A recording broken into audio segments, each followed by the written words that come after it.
మన నిజ జీవితంలో ప్రతి వ్యక్తిలో ఉండేటువంటి అంశం.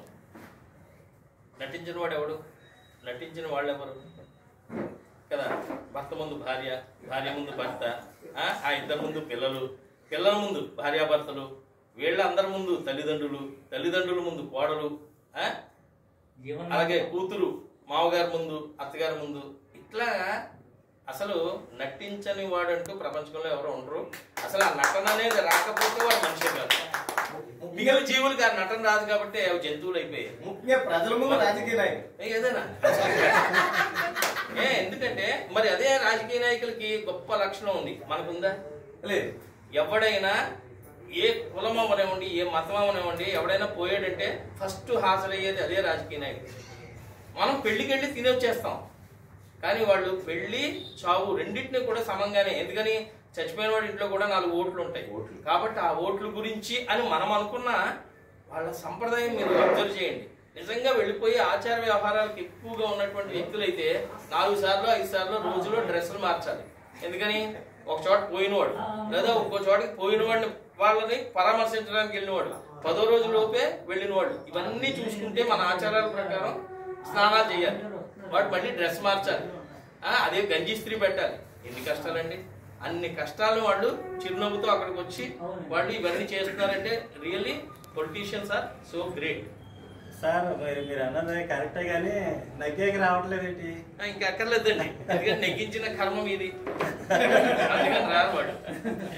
అప్పుడు ఏమో అడగం కదా, ఇంకా భయం అంతే. వాళ్ళకి కావాల్సింది ఓట్లు అండి, మనకు వచ్చేవి పాటలు అంతే. నోట్లు.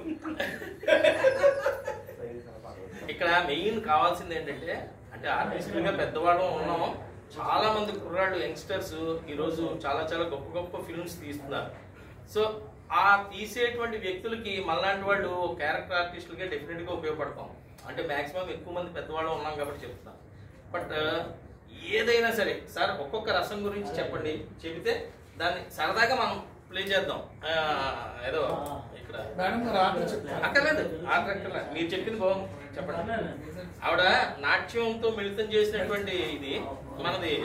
అసలైన తమ్ముడు వచ్చాడు, అసలు మొత్తం రాజమండ్రికి ముద్దు బిడ్డ ఏదో అంటాం కదా.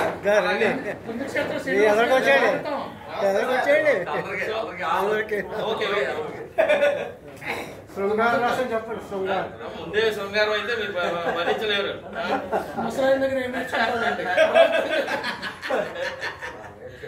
మీకు బాగా ఆశయం కాబట్టి ఆశయంతో మొదలు పెట్టండి. ఓకే, ఈ సీక్వెన్స్ చెప్పండి. అదేనా? ఓకే రండి, నన్ను అందరు కూర్చోండి. అంటే సీరియస్ గానే రసాలన్నీ వేరువేరుగా ఉన్నా సీరియస్ గా ఒక 10 నిమిషాల పాటు మనం చేద్దాం. ఎందుకని చాలా పెద్ద పెద్ద వాళ్ళు వస్తారు, వచ్చే లోపు మనం కానిచ్చుకోకపోతే మనం తోసేస్తారు బయటికి, అందులో సందేహం లేదు. సో అందుకని ఉన్న అవకాశాన్ని ఉన్న సమయాన్ని వినియోగించుకోవాలి. ఒకటి. సెకండ్, తుమ్మేరు కూడా కాబట్టి మంచి శకునం, 2 తుమ్మండి దగ్గర ఒప్పుకోవచ్చు. సో ముఖ్యంగా మనిషికి హాస్యం అనేది అవసరం, ప్రస్తుత పరిస్థితుల్లో మరీ అవసరం. ఆ హాస్యం కొన్ని కార్యక్రమాలు మనం చెప్పలేము, అదే కార్యక్రమానికి మనం కనుక అటెండ్ అయితే లేదా పార్టిసిపేట్ చేయగలిగితే చాలా గొప్పది అనుకునే కార్యక్రమాలు ఈరోజు టీవీల్లో చూస్తున్నాం. కానీ దాన్ని ఎట్టి పరిస్థితుల్లో కూడా హాస్యం అనలేము. పూర్వం ఒక రేలంగి, రాజబాబు వీళ్ళందరూ చేసినటువంటి హాస్యంలో ఉన్నటువంటి ఆ సున్నితత్వం, ఆ గౌరవ భావన ఈ రోజున్న హాస్యంలో చాలా చోట్ల లేదు. దాన్నే యూత్ కూడా, అంటే స్క్రిప్ట్ రైటర్స్ కూడా దాన్ని అదొక్కటే హాస్యం అని అనుకుని ఆ వెకిలి హాస్యాన్ని చూపించడానికి ఎక్కువ ట్రై చేస్తున్నారు. దాన్నే మనం కూడా ఆస్వాదిస్తున్నాం. హాస్యంలో సర్వసాధారణంగా మనం హృదయపూర్వకంగా నవ్వించేటువంటి ఉంటాయి కదా, ఆ నవ్వులోనే ఒక ప్రశాంతత, ఒక గొప్పతనం ఉంటుంది. ఎంత బాగా చెప్పేవయ్యా, అప్పప్ప ఏం చెప్పేవయ్యా, నువ్వు చెప్పావు చూడు, ఆ చెప్పింది ఇగా ఇంకా భోంచేయనయ్యా, కడుపు అంతా నిండిపోయింది, నీ నవ్వులతో నా కడుపు నింపేసావనుకో అని ఒక హృదయపూర్వకమైన హాస్యాన్ని మనం చెప్తే ఇంకో చోట ఉంటుంది. మన గోదావరి జిల్లాలో మమకారం ఎంత ఉంటుంది, ఎటకారం అంత ఉంటుందని అందరికీ తెలుసు కదా. ఆ ఎటకారంలో అయ్యో భలే ఆహా అబ్బో ఈ పక్కన తండ్రి కూర్చుని ఉంటాడు పేపర్ చదువుకుంటూ, వీడికి అనుమానం ఈ కొడుకు గురించి ఈ పక్కన ఫ్రెండ్ ఏం మాట్లాడు, రే నన్ను రాత్రి ఏంటో చెప్పడు, కానీ యువతల ఇలా చూస్తూ ఉంటారు. లోపల నుంచి వంటగదిలో వస్తున్నటువంటి ఆ మా మదర్ పక్కకి దాక్కుని వీడు ఏం చేశాడు రాత్రి అన్నట్టుగా చూస్తూ ఉంటారు. కానీ చివరికి వచ్చి అంకుల్ మీ వాడు భలే యాక్ట్ చేసాడండి రాత్రి, మా యాక్టింగ్ గురించా నువ్వు ఇంకేమైనా చేసాడేమో అనుకుంటున్నావు అని. ఇలాంటి హాస్యాలు కూడా దాంట్లో ఉంటూ ఉంటాయి. కొన్ని పైకి హాస్యంగా కనిపించి లోపల క్రూరత్వాన్ని నింపేటువంటివి ఉంటాయి. వాటికి సంబంధించి కూడా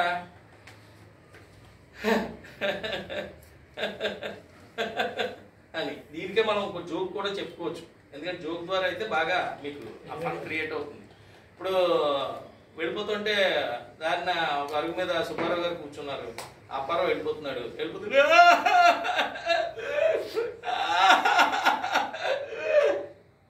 ఏంటే సుబ్బారావు పొద్దున్నే అరుగు మీద కూర్చుని మరి అందరికీ కనిపించేటట్టు ఏడుస్తున్నాడు. అబ్బా ఏడవటం ఆపి ఏంటో చెప్పు, ఏడు పాపి ముందు ఏంటో విషయం చెప్పు. పక్కింటి వాళ్ళ అబ్బాయి అమెరికా వెళ్ళిపోతున్నాడు. అంటే పక్కింటి వాళ్ళ అబ్బాయి అమెరికా వెళ్ళిపోతున్నాడా? మీ అబ్బాయిని కూడా బాగా పంపించు అమెరికా కాకపోతే ఆఫ్రికా పంపించి ఇంకా బాగుంటది, అడన్నీ నేర్చుకుని వస్తాడు కోతి లక్షణాలు. అది కాదా మళ్ళీ ఎందుకు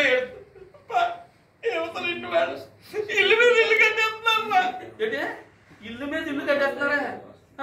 నువ్వు కట్టవయ్యా, ఇల్లు మీద ఇల్లు కట్టు. అది కాదు అవసరం వాడు 2 ఎకరాల పొలం కొను. ఏంటి 2 ఎకరాల పొలం కొన్నాడా? యావయ్య బాబు నువ్వు కొనుక్కో 2 ఎకరాలు, దానికి ఏడుస్తుంటే పక్కన బాగుపడితే ఏడుపోదా? ఏడుపు సాధారణది నిజమే, ఏడుపు వస్తుంది. కానీ ఏడు బాగా ఏడు, హృదయపూర్వకంగా ఏడు, కుళ్ళి ఏడు. కానీ ఇలా రోడ్డు మీద అరుగు మీద కూర్చుని అందరికీ కనిపించేటట్టు ఏడుపు, నాకు లోపల ఏడు. హాస్యాన్ని ఎప్పుడు లోపల ఎన్ని రకాల ఎమోషన్స్ చూపిస్తూ అక్కడ ఏడుపు వచ్చింది, కానీ ఆ ఏడుపు నిజమైంది కాదు. కానీ లోపల వీడు నవ్వించేది నవ్వు నిజమైన నవ్వు కాదు, హాస్యం కాదు. లోపల ఉన్నది ఏంటి, పక్కవాడు బాగుపడిపోతున్నాడు అనేటువంటి అసూయ ద్వేషాలతో నిండినటువంటి విషయం. అంటే హాస్యంలో కూడా ఒక్క రసంలోనే ఇన్ని రకాలు చూపించవచ్చు. సో అట్లాగే నెక్స్ట్ సార్ రౌద్రం దగ్గరికి వచ్చేటప్పటికి సర్వసాధారణంగా మనం ఏదో అంటే డైలాగ్ ఎవరికి చెప్పినా అది ఎందుకు వచ్చింది, అంతకు ముందు ఏదో ఒక ఇన్సిడెంట్ జరిగి ఉంటుంది. కోపం ఎందుకు వస్తుందండి? ఏంటి ఎప్పుడు చూసిన ఊరికే ఆ పాలు కాస్తావు, పొంగ పెట్టేస్తావు, బుద్ధి లేదు ఊరికి, ఎన్నిసార్లు చెప్పాలి నీకు అని. అంటే ఇది రౌద్రం, ఓ రకమైనటువంటి కోపం మిళితమై ఉంటుంది. ఇది కాకుండా మనం ఈ పౌరాణికాల్లో వాటిలో కూడా చాలా చూస్తూ ఉంటాం. చూసినప్పుడు ఆ రౌద్రం ఏంటి, ఏమంటివి ఆచార్యదేవా జాతి నెపమున సూత సుతునకిందు అర్హత లేదందువా. ఎంత మాట ఇది క్షత్ర పరీక్షయే కానీ క్షత్రియ పరీక్ష కాకూడదే, అయిన నీ జన్మ పెట్టింది. ఇలాగ మొత్తం ఆ ఎన్టీ రామారావు గారిని మనం లోపల పెట్టుకుంటాం. అప్పటి వరకు దానగారి సూరకన్న రాకముందు వరకు ఇదే సుయోధన డైలాగ్ చాలా నాటకాల్లో వేసుంటారు. కానీ మనకి ఒక ఇంపాక్ట్, చిన్నప్పటి నుంచి మనం ఒక ఇంపాక్ట్లో ఉంటాం. అది చూసేటప్పటికి అరే ఇందులో రౌద్రం ఉంది, అవతల వాళ్ళని ఏంటి కులం అని నువ్వు అంటున్నావు అనేటువంటి ఒక ధర్మాన్ని చెప్పేటువంటిది ఉంది. అది మామూలుగా ఏమంటివి ఆచార్యదేవా ఇది బాగోలేదయ్యా నువ్వు చెప్పింది అంటే ఏంటంటే అవతలోళ్ళు ఎందరో వాళ్ళు భీష్ముడు కృపాచార్యుడు గొప్ప వాళ్ళు వాళ్ళందరూ వినాలి అంటే ఎక్కడ చెప్పాలి, ఎంతలా చెప్పాలి, వాళ్ళ గుండెల్లో బల్లెల్లో గుచ్చుకోవాలి. అంటే గుచ్చుకోవాలి అన్నప్పుడు ఒక కాన్ఫిడెన్స్ లెవెల్స్ ఉండాలి. ఆ రౌద్రంలో చెప్పే వ్యక్తి యొక్క గొప్పతనం, వాడి క్యారెక్టర్ అవతల వాడికి కనిపించాలి. అది రౌద్రం యొక్క పరిస్థితి. దాన్ని చూసి అరే నిజమే కదా, అవమానించి ఉంటారు కదా అనే ఫీలింగ్ అవతల వాళ్ళు వచ్చేలాంటి ఇంపాక్ట్ కలగజేసేది. ఇది రౌద్రం. సార్ నెక్స్ట్ వీరం అన్నా కూడా సర్వసాధారణంగా అందులో అంటే కొంచెం ఓవర్ యాక్షన్ అనేది ఎక్కువ వీరంలో ఉండదు. కానీ కొంతమంది కొన్ని రకాలుగా నటిస్తూ ఉంటారు. కొంతమంది ఇప్పుడు మనం అంటే సినిమా యాక్టర్లు ఎక్కువ చూస్తూ ఉంటాం కాబట్టి ఇప్పుడు ప్రభాస్ లాంటి వాళ్ళు ఉన్నారు. ఒక మంచి చారిత్రకమైన క్యారెక్టర్ వేసాడు. ఆ వ్యక్తి నాలాంటి లిల్లీపుట్ లాంటి వాళ్ళు చేసే ఓవర్ యాక్షన్ చెయ్యక్కర్లా. ఆ ఫిజిక్కే అతన్ని కాపాడేస్తుంది. అతను ఏమీ ఎక్కువగా ఎమోషన్స్ పలికించక్కర్లా. అది వేసుకుని ఎలా నిలబడితే అజానుభావుల్లో ఉన్నాడు.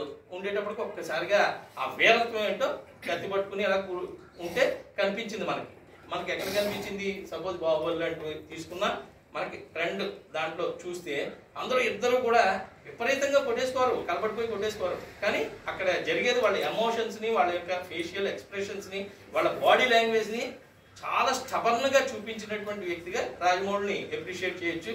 అలాగ వాళ్ళు చేయటం వల్ల విపరీతమైన ఎక్స్ప్రెషన్స్ ఫేస్ నిండా ఇవ్వక్కర్లా. కానీ నాలాంటి ఉన్నాడు అనుకోండి సపోజ్, అంటే క్యారెక్టర్ని బట్టి, ఏజ్లను బట్టి, లేకపోతే హైట్లను బట్టి, అక్కడ ఉన్న లావు సన్నాలను బట్టి వీటన్నిటిని కూడా చూసుకోవచ్చు. ఇదే వీరత్వం. నేను చిన్నవాడిని చూసి ఒక్కొక్కసారి డైరెక్టర్స్ ఎప్పుడైనా అబ్జర్వ్ చేయండి, పెద్ద 6 అడుగుల వాడినే తీసుకోరు కొన్ని క్యారెక్టర్స్కి. కృష్ణవంశీ లాంటి వాడు వీళ్ళు ఏదో పెద్దవాడిని తీసుకోవాలని చూడరు, చిన్నగా ఎవడున్నాడో చూస్తాడు. ఆడు మాత్రం చిచ్చరపిడిలోగా ఓవర్ యాక్షన్ చేస్తూ ఉంటాడు. అది ఓవర్ యాక్షన్ అంటే అది చేస్తేనే కానీ అది వీరత్వం అవ్వదు. ఆ యాక్షన్కి ఇంకొంచెం మిళితం చేయాలి. అది హాస్యంలోనూ ఉంటుంది, ఇటు వీరత్వంలో కూడా ఒకసారి ఉన్నప్పుడు ఎలా ఉంటుంది సరిపోతుంది. ఏంట్రా నువ్వు ఏమనుకుంటున్నావు? ఇది పోలీస్ స్టేషన్, నేనెవరిని? ఎస్ఐని. వీళ్ళెవరు? కానిస్టేబుల్స్. నిన్ను నల్లిని నలిపినట్టు నలిపి పడేస్తాను. ఏమనుకుంటున్నావో ఏమిటో. ఇలాగ మనం ఒక డైలాగే వీడి ప్రాణం. వీడికి ఇంక వేరే లేదు. సరిగ్గా చూస్తే 3 అడుగులే ఉంటాడు. కానీ డైలాగ్తో అవతల వాళ్ళని కొంచెం చూపించి ఇప్పటికి వచ్చి నేను 10 మందిని ఇది చేశాను, అది ఎన్కౌంటర్ చేశాను, ఇది చెప్పాలి అంటే వాడికి ఉన్నటువంటి డైలాగ్తో, డిక్షన్తో పడగొడుతూ ఉంటారు. ఇటువంటివి ఉంటాయి. నెక్స్ట్ అద్భుతం. ఎక్కడైనా మనం చూసేటప్పటికి చూడకూడదు లేకపోతే మనం ఊహించింది జరుగుతున్నప్పుడు దాన్ని అద్భుతం అని అంటాం. సో అద్భుతం దగ్గరికి వచ్చేటప్పటికి అప్పటి వరకు మనం సామాన్యంగా ఉంటాం. ఇలా వచ్చేటప్పటికి అద్భుతం అనేది కనిపించాలంటే ఆవిడ మెడలో నా నెక్లెస్ ఉందనుకోండి, ఏమైంది? అద్భుతమే మామూలుగా అంతే. అంటే అలాగే ఒక్కసారి ఇలా మొహంలో మొహం పెట్టి చూసేటప్పటికి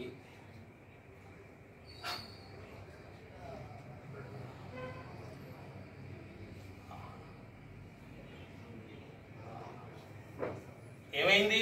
ఆవిడ లేదు, ఇంకో డెవిల్లో ఉంది. సపోజ్ డెవిల్ అయితే భయపడతారు, కానీ ఇంకొక వ్యక్తిలో కనిపించేటప్పుడు అద్భుతంగా అనిపించింది. సో అంటే కొన్ని అన్ని బాగా పండించలేకపోవచ్చు అండి సమయాభావం వల్ల. Thank you. నా దగ్గర వెళ్ళగలిగానా? నెక్స్ట్ సార్, నెక్స్ట్ అంటే మీ మాట కట్టొచ్చాను. మొదలు పెట్టినప్పుడు ఉన్నటువంటి ఎనర్జీ లాస్ట్ వచ్చేటప్పుడు ఉండదు సార్. ఈ టిప్ గ్రహించాలి ఎవరన్నా యాక్టింగ్. అదే షార్ట్ లో ఉన్నప్పుడు ఎప్పుడైనా సరే ఫస్ట్ కొంచెం ఎనర్జీ ఉంటదండి. 4-5 టేకులు తీసుకునేటప్పటికి లో అయిపోతూ ఉంటాం. అప్పుడు టేక్ మీద రేకు తినేస్తాం. మరి అందుకే ఫస్ట్ టేక్ లో మనకు వచ్చే అయిపోలే ఉంటాయి. ఇప్పుడు బేభత్సం సార్, నిలబెట్టేస్తారండి. అలా నిలబెట్టేటప్పుడు ఎనర్జీ డౌన్ అయిపోతుంది. బేభత్సం సర్వసాధారణంగా ఈ రోజు మనం అది చూస్తున్న చోట బేభత్సానికి చాలా ప్రాధాన్యత ఇస్తున్నారు అన్ని సినిమాల్లో కూడా, అన్ని చోట్ల కూడా. ఎందుకంటే పూర్వం మామూలుగా చంపడం అనేది ఉంటే దాన్ని చంపటం అనేదాన్ని చాలా గొప్పగా చూపించేవారు. లేకపోతే రేప్ సీన్ అనేటువంటి ఏమైనా మానభంగం సీన్లు ఉంటే ఆ మానభంగాన్ని నిజంగానే హృదయంలో మనం అనుభవించేవాళ్ళం. కానీ ఈరోజు ఏంటంటే దాన్ని వాళ్ళే అనుభవించేస్తున్నారు. మీకు స్క్రీన్ మీద మీరు అబ్జర్వ్ చేయండి, శంకరాభరణం లాంటి చోట మంజు భార్గవ్ని సపోజ్ ఇది చేయాలంటే అక్కడ ఒక గెద్ద ఏదో ఉంది, దాన్ని చూపించి ఒక సింహం లేడీ ఏదో ఒక మాంటే షాట్ ఒకటి వేసుకునేవారు. దానివల్ల ఏమయ్యేదంటే మనకి ఏమో ఇంపాక్ట్ తగ్గేది కాదు. అట్ ది సేమ్ టైం ఆ యాక్టర్ కి యొక్క పవిత్రత ఎప్పుడు డిస్టర్బ్ అయ్యేది కాదు. సో అందుకని వాళ్ళందరూ కూడా గొప్ప గొప్ప డైరెక్టర్స్ అయ్యారు. ఇప్పుడు అలా కాదు. రేప్ సీన్ అంటే అమ్మా నువ్వు రేప్ సీనే చేయాలి, లిప్ కిస్ అంటే లిప్ కిస్సే చేయాలి.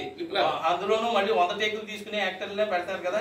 కొత్తగా వచ్చిన హీరోయిన్ ఈడికి పండగ మనకు కూడా పండగే ప్రేక్షకులకి, కానీ ఆ స్థానంలో లేవే అనేటువంటి విచారం ఉంటుంది మనలో. సో దాన్ని మనం ఏం చెయ్యలేము, ఎందుకని వాడే అక్కడ డబ్బులు ఇచ్చో లేకపోతే ఏదో ఇచ్చి హీరోయిన్ కింద అక్కడ ఎగ్జిబిట్ అయ్యేది తప్పదండి.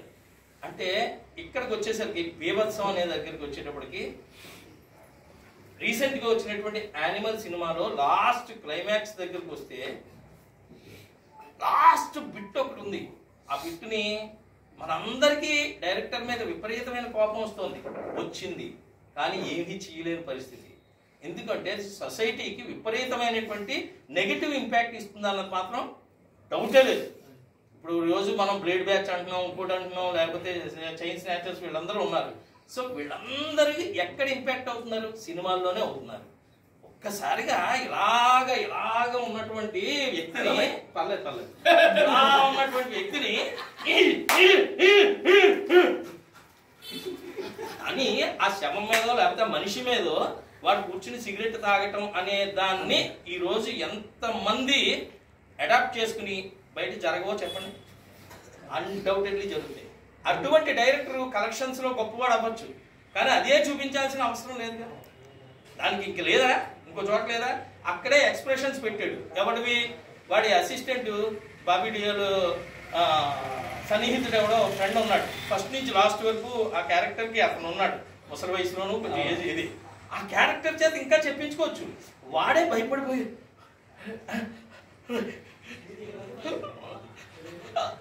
అని లాస్ట్ చూపిస్తే నువ్వేదో అంతేగాని అక్కడ ఏదో మెడ కోసినట్టుగా పోస్తే రంపంతో పోస్తే ఇది డెఫినెట్ గా జీర్ణించేస్తున్న వాళ్ళు సినిమా థియేటర్కి బయటకు వచ్చి ఇంకేం చేసినా పర్లేదు అని. అంటే బీభత్సంలో అది కాదు. ఇంకా చెప్పాలంటే ఒక డ్రింకర్ ఉన్నాడు. నాకు తెలిసిన ఇన్సిడెంట్లోనే ఒక మాస్టర్ ఉండేవారు. ఆయనకి ఎందుకో డ్రింక్ అలవాటు అయింది. సో ఆయన 20 రోజుల పాటు 100 మొక్కలు, బెండ మొక్కలు, బీరకాయ మొక్కలు ఇవన్నీ వేసేవారు. మిరపకాయ అన్నీ వేసి వాటి ప్రతిరోజు నీళ్లు పోసి కాపాడి మంచి మొక్కలు చేసేవారు. చేసిన తర్వాత అవి ఎదిగేవి 20 రోజుల తర్వాత. ఈ లోపల ఆయనకి సరిగ్గా నెలాఖరికి జీతం వస్తుంది కదా. ఫస్ట్కి వచ్చేటప్పటికి ఈ 4 రోజులు పెంచినటువంటి మొక్కల దగ్గరికి ఆయన వేసిన మందు తాలూ ప్రభావం చేత వచ్చి అని తొక్కేసేవాడు. బీభత్స రసాబస్ చేసేవాడు అంటారు కదా, అది ఇదే. అంటే ఆయన కూడా బీభత్సం అంటే చాలా గొప్ప ధైర్యం, సాహసం ఇవన్నీ ఉన్నవాడే అనుకోకల్లా. ఒక వాటర్ వేసినటువంటి వ్యక్తి కూడా బీభత్సాన్ని సృష్టించవచ్చు. అలాగే వచ్చి బాగా ఖాళీగా ఉన్న గిన్నెలు చూసుకుని ఈ దగ్గరే ఇంట్లోకి వచ్చి ఆ గుడిసెలోకి వచ్చి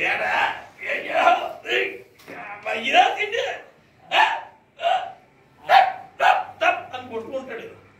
కొట్టుకుంటే నిజంగా డబ్బాల సౌండ్ వస్తుంది. ఈ సౌండ్ కన్నా బయటికి వినిపించి ఇటు చేసే బీభత్సం ఎంత రేంజ్లో ఉందో కనిపిస్తుంది. అలా బీభత్స రసాన్ని కూడా మనం ప్రదర్శించవచ్చు. రకరకాలు.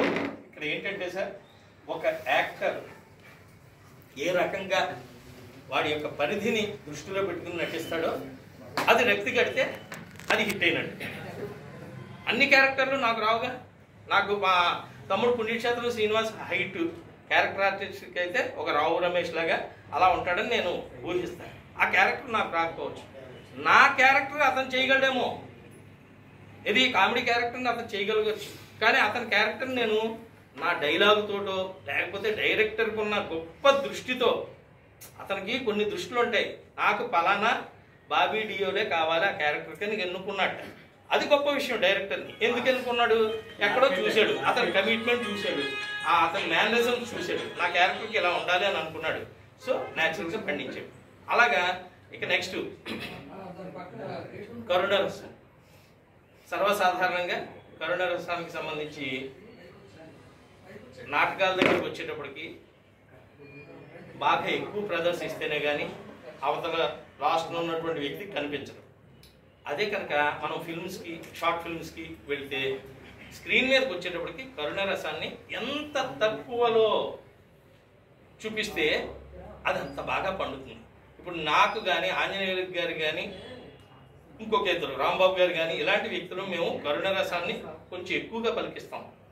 నేను మొన్న ఏదో షూట్కి వెళ్తే, సినిమా షూటింగ్కి వెళ్తే, సార్ చాలా బాగా చేస్తున్నారు, మానిటర్లో దద్దరిల్లిపోయి పేలిపోయేలా ఉంది మన డైలాగుకి. కానీ వాళ్ళకి ఏంటి సార్ చాలా బాగా చేస్తున్నారు, హీరోని డామినేట్ చేస్తున్నారు, రేపు పొద్దున్న అటు తిడతారు మమ్మల్ని, అందుకని మీరు కొంచెం తగ్గండి సార్, కొంచెం తగ్గండి అన్నారు. అంటే ఏంటి,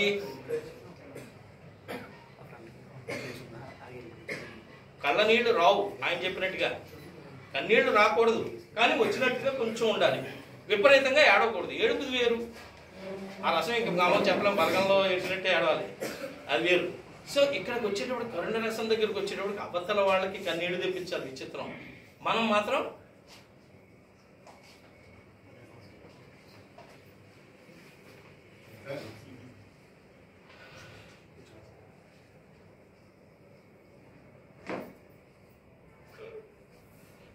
ఇది కూడా వద్దంటాడు నన్ను ఆంజనేయులు గారిని, వేరే విషయం. ఎందుకంటే ఇది కూడా స్క్రీన్కి వాళ్ళకి కెమెరా చాలా ఎక్కువగా క్యాప్చర్ చేస్తుంది. మనం ఇప్పుడు ఇక్కడ నాటకాల కన్నా స్క్రీన్కి సంబంధించి మనం ఎక్కువ మాట్లాడుకుంటున్నాం కాబట్టి సినిమాల మీదకి, సీరియల్స్ మీదకి, మన షార్ట్ ఫిల్మ్స్ మీదకి మాట్లాడాల్సి ఉంటుంది. ఎందుకు జరిగిందంటే మన వంశీ గారు, పెద్ద వంశీ గారి కథలు ఉన్నాయి కదా, గోదావరి కథలు, ఆ కథలకి చాలా మంది నాటకాల్లో బాగా లబ్ధ ప్రతిష్ఠులైన యాక్టర్స్ రాజమండ్రి నుంచి, కాకినాడ నుంచి, పిఠాపురం నుంచి, ఎక్కడి నుంచో తీసుకున్నారు. తీసుకున్న దాంట్లో చాలా మంది ఫెయిల్ అయ్యారు.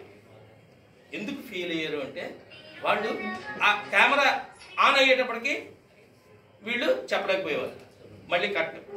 లేదు కెమెరా ఆన్ అవ్వకుండానే చెప్పేసేవారు, అప్పుడు కట్టే. మళ్ళీ కెమెరా ఆన్ అయ్యాక ఆఫ్, వాళ్ళు కట్ అని చెప్పేటప్పటికి ఇతను వెంటనే ఇలా తిప్పేసేవాడు. అతను ఏదో చెప్పుకుని ఉంచుకుంటాడు, ఆ ఫ్రేమ్ ఇంకా మీ దగ్గరకు వస్తుంది.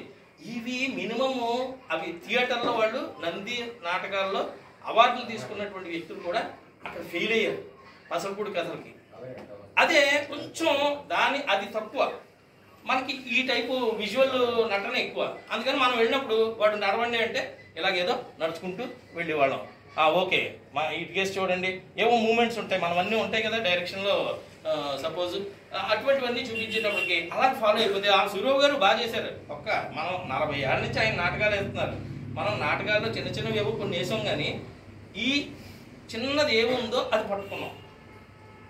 ఆత్మ మీద ఉంటుంది, అది పట్టుకోవాలి. మనం పట్టుకుంటే యాక్టర్గా మనం వాళ్ళ ఇంప్రెషన్ పడితే ఒక్కటేసారి ఇక్కడ అవమానాలు, అభిమానాలు, గౌరవాలు ఇదే ఇండస్ట్రీలో మనం ఆ 2-3 గంటల్లో చూసేస్తాం.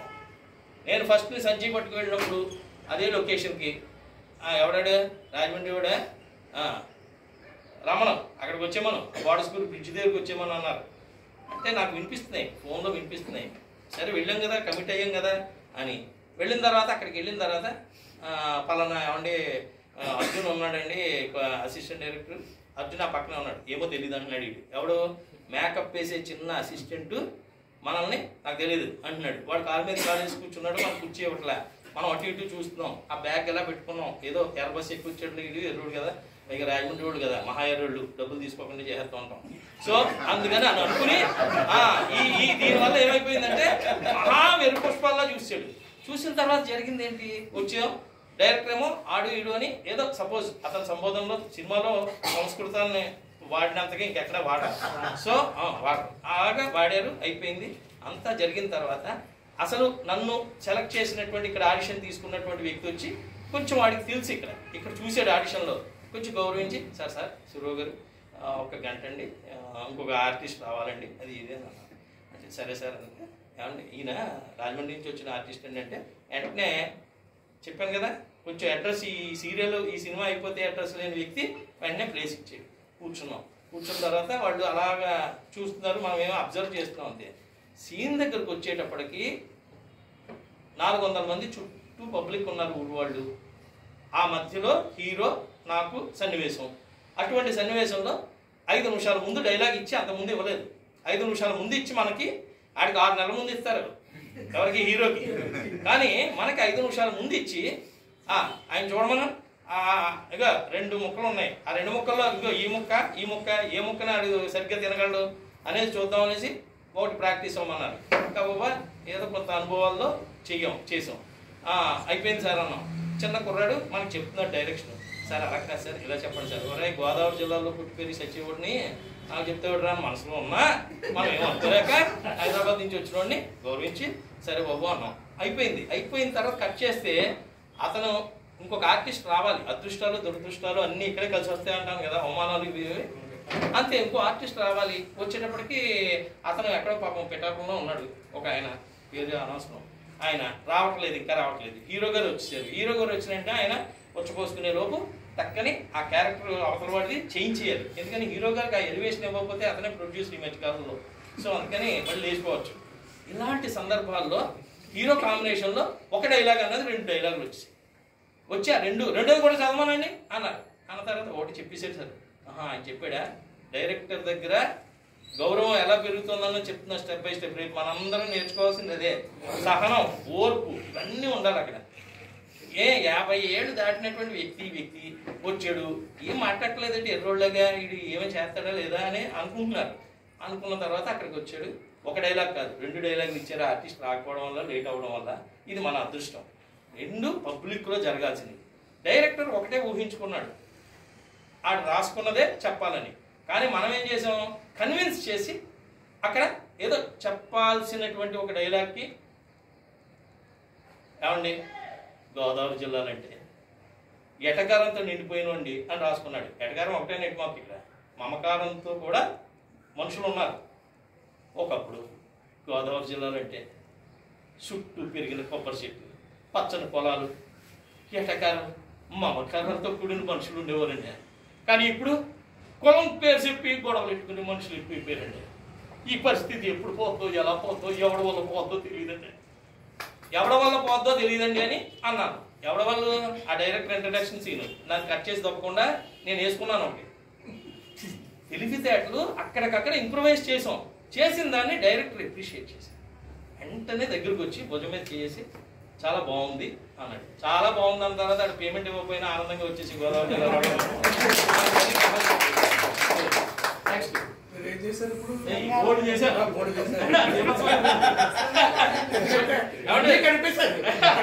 ఏం చేశారు నాకే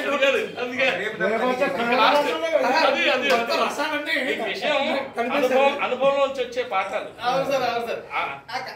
అంటే మీరు అంటే ఉపన్యాస ద్వారంలో చెప్తున్నారు సార్ మామూలుగా. అంటే ఉపన్యాసం ఎప్పుడు మీరు సూర్యబాబు గారు మేడం గారు ఆవిడ పద్ధతిలో నాట్యశాస్త్రం ప్రకారం సంఘానికి అవును అవును ఇప్పుడు వ్యతిరేకంగా చూపిస్తాను ప్రాక్టికల్ ఇక్కడ యాక్టివేట్ అయిపోయినాం. సార్ సరే వచ్చేటోడికి సాధారణంగా సార్ చూడండి, ఇంకెక్కడే దొరికారు, ఈవిడే దొరికారు.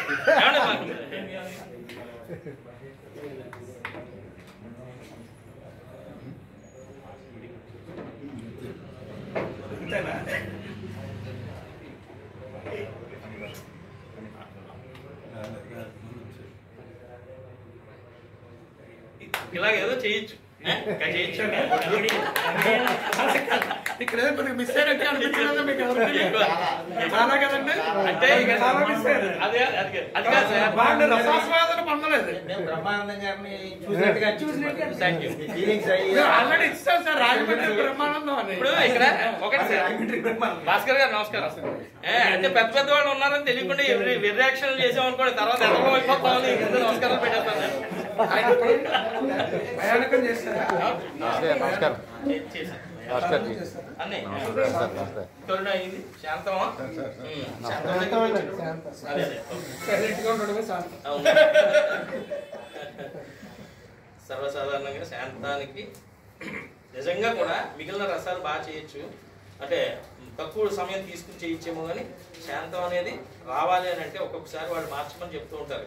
మనం వేరే వింగ్లో వెళ్తూ ఉంటాం. మన ఫేషియల్ ఎక్స్ప్రెషన్ నుంచి హృదయం నుంచి కూడా ఆ శాంత భావన ఉంటే తప్ప అక్కడ రాదు. లోపల ఏదో అనుకుని బయటికి ఇలా చూద్దామంటే రాదు. అంటే తెచ్చుకుని కొంతమంది చూడండి, నాకు టైం ఇవ్వండి సార్ అంటూ ఉంటారు. ఏదైనా ఇది అలాగే ఏంటంటే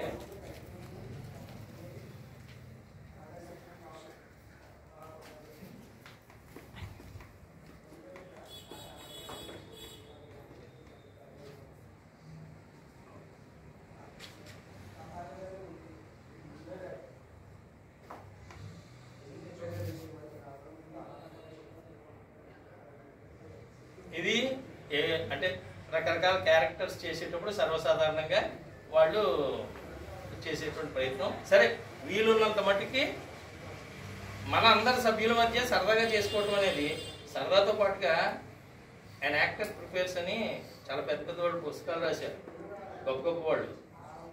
అవన్నీ ఏం కాదండి, మనం చిన్నప్పుడు నుంచి మనం ఇప్పటి వరకు చేసినటువంటి విన్యాసాలను మళ్ళీ గుర్తు తెచ్చుకుంటే ఆ అబ్జర్వేషన్స్ లేదా ఆ పరిశీలన అనేది, ఆ జ్ఞానం మనకి ఒక యాక్టర్గా, ఒక డైరెక్టర్గా, ఒక స్క్రిప్ట్ రైటర్గా, ఒక సెట్ ప్రాపర్టీస్ ప్రొడక్షన్ దాన్ని చూసేదిగా, ఒక ప్రొడక్షన్ మేనేజర్గా.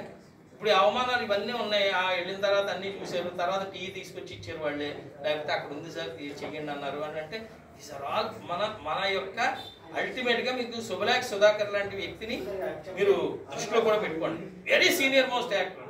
నిన్నే నేను యూట్యూబ్లో చిన్న పెట్టి చూశాను ఆయన ఏదో చూస్తే ఆయన అన్నాడు, వెళ్ళిన తర్వాత సినిమా అన్నదే మాయ, మీకు 4 రోజులు షూటింగ్ ఉంటుందని ఆయనకి చెప్పారట. వెళ్ళిన తర్వాత హాఫ్ అన్ అవర్లో మీది అయిపోయింది సార్ అని 5,000 10,000 ఆయన ఇవ్వాల్సిన పేమెంట్ ఏదో ఇచ్చేసి పంపించారట. దానికి కూడా సరే అని వచ్చేసారు. అంటే ఈ విధేయత లేకపోతే ఆయనకి అన్ని క్యారెక్టర్స్ కుర్ర డైరెక్టర్లు ఎవరు, పెద్దోడు ఎవడో 80-60 ఏళ్ళ వాడికి భాస్కర్ గారికి సూర్యబాబు గారి మీద ప్రేమ ఉంటుంది కానీ, ఎందుకని ఆయన నా సమకాలికుడు కాబట్టి అయ్యో రాంబాబు గారిని, సూర్యబాబు గారిని, బషీర్ గారిని తీసుకోవాలి వీళ్ళ క్యారెక్టర్స్ కింద, విగ్గులెట్టైనా సరే ఎలాగో 20 ఏళ్ళు ముందుకు చెప్పుదాం అని అనుకోవచ్చు. కుర్రాడికి అది ఉండదు. చిన్న కుర్రాడినైనా ముసలి వేషం వేయించవచ్చు, వాళ్ళ యాటిట్యూడ్ మారిపోతుంది. ఆయన అన్నాడు, ఒకప్పుడు ఒక క్యారెక్టర్కి గుమ్మడి గారు కావాలంటే గుమ్మడి గారే, ఇంకా కాంటబట్టి సిచ్యువేషన్లో గుమ్మడి గారు లేకపోతే ఇంకొక వ్యక్తి అవడం ఉండేవాట. ఈ రోజు మధ్యకాలంలో శుభలేఖ సుధాకర్ లాంటి వ్యక్తులు 80s లో వచ్చారు కదా, వాళ్ళు వచ్చినప్పుడు ఒక 4 ఎంతమంది తయారయ్యారు. అంటే శుభలేఖ సుధాకర్ లేదనుకో ఇంకొకరిని పెట్టుకోవచ్చులే అని అలాగే. ఇప్పుడు 1:1000. మీరు కాకపోతే ఇంకొకడు దారిని పోయేవాడిని తీసుకొచ్చి అంటే వెనకని తీసుకొచ్చి షార్ట్ చేసేసి పంపించేస్తున్నారు. తర్వాత చూసుకుందాం అంటున్నారు. డబ్బింగ్ చెప్పలేని వాడిని కూడా తీసుకొచ్చి డబ్బింగ్లో చూసుకోవచ్చు అని చెప్తున్నారు కదా. కానీ అవన్నీ కూడా మ్యాజికల్ థింగ్సే. మనం ఒక సినిమా హిట్ అవ్వడానికి, సక్సెస్ అవ్వడానికి these are all magical things అన్నమాట. సో అటువంటి వాటిని మనం నవరసాలని ఏదో పేరు పెట్టుకున్నామని నవరసాలు ఖచ్చితంగా పలికేడు అనేసి అనుకోకండి. ఎందుకంటే నీరసాలు రాకుండా, అలాగే మా గురువు గారు ఆనంద్ సాగర్ గారు ఆయన వచ్చేలోపు ఏదో కాస్త ఎంటర్టైన్మెంట్ తో పాటుగా నాకున్నటువంటి దాన్ని ఒకసారి ప్రదర్శించాలి మీ అందరి ముందు అనే దుగ్ధ కూడా ఇందులో దాగి ఉంటుంది. ఏ కళాకారుడికైనా అది ఉండాలి. అది ఉంటేనే సక్సెస్ అవుతాం. వెనక వెళ్ళిపోతే, ఇప్పుడు నేను మొన్న వచ్చాను, ఏంటి ప్రతి కార్యక్రమానికి రావడం వల్ల ఉపయోగం ఏంటి అని చాలా మంది అనుకుంటారు. ఉపయోగం ఏంటో చెప్పనా? మొన్న వచ్చిన ఆయన ఇప్పుడు వచ్చి ఉంటారు, కింద కూర్చుని ఒక అతను నేను మాట్లాడిన తీరును పరిశీలించాడు. ఇక్కడ కిందకు వచ్చిన తర్వాత సార్ మీరు ఫోన్ నెంబర్ ఇవ్వండి సార్ అన్న. ఏం బాబు అన్న, నేను షార్ట్ ఫిల్మ్ డైరెక్టర్ అండి అన్న. అంటే అది నాకు ఇవ్వకపోవచ్చు, కానీ రేపు పొద్దున వచ్చుంటే నేను జీమా కండక్ట్ చేసిన వర్క్షాప్కి రావడం వల్ల నేను 40 ఏళ్ళ నుంచి ఈ ఎక్స్పీరియన్స్ని పొందుతున్నాను. ఎందుకురా బాబు ఇక్కడికి మళ్ళీ వస్తే అవే చెప్తారు కదా విషయాలు, లేకపోతే మనల్ని ఎంతమంటారు ఎందుకు వచ్చింది అని ఆగకుండా మనం రావటం వల్ల ఏదో ఎక్కడో అక్కడ ఉపయోగం ఉంటుంది. దాడి చెట్టు దగ్గర అయినా సరే ఉపయోగం ఉంటుంది అన్నది మనం కనుక తెలుసుకోగలిగితే డెఫినెట్గా ఏదో ఒక రోజుకి సక్సెస్ వస్తుంది. ఏమీ సక్సెస్ రాలేదనుకోండి, సక్సెస్ కి భిన్నంగా ఆనందం ఉంటుంది.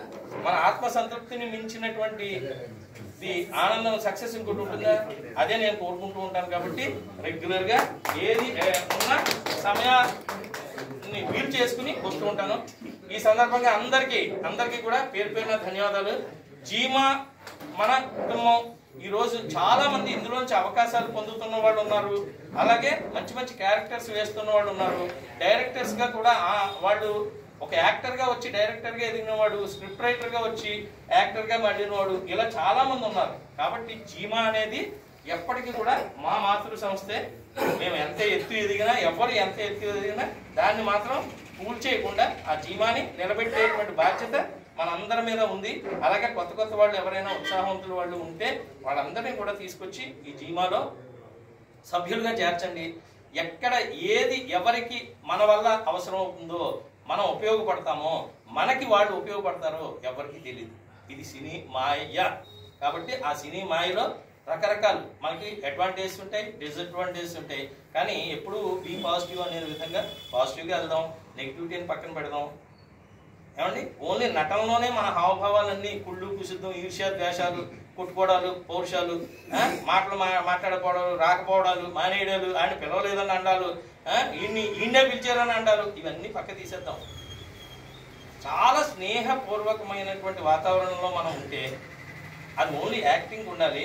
అసలైన రియల్ క్యారెక్టర్ మనది ఏముండాలి, అన్నిటినీ కూడా సర్దుబాటు చేసుకునేటువంటి లక్షణం అడ్జస్ట్మెంట్ మెంటాలిటీ మనలో ఉంటే డెఫినెట్గా సక్సెస్ మన వెంట ఉంటుంది అని చెబుతూ ఈ అవకాశం ఇచ్చినటువంటి మన కాశీ గారికి, మహేష్కి, రానటువంటి గంగాధర్కి, సో అదే లేట్గా వచ్చి గంగాధర్కి, మిగిలిన మన సభ్యులందరికీ కూడా పేరు పేరున, అలాగే ముఖ్యంగా ఆనంద్ సార్, ఆయన ఒక డిక్షనరీ. సో అటువంటి వ్యక్తికి అందరికీ పేరు పేరున ధన్యవాదాలు తెలియజేసుకుంటూ సార్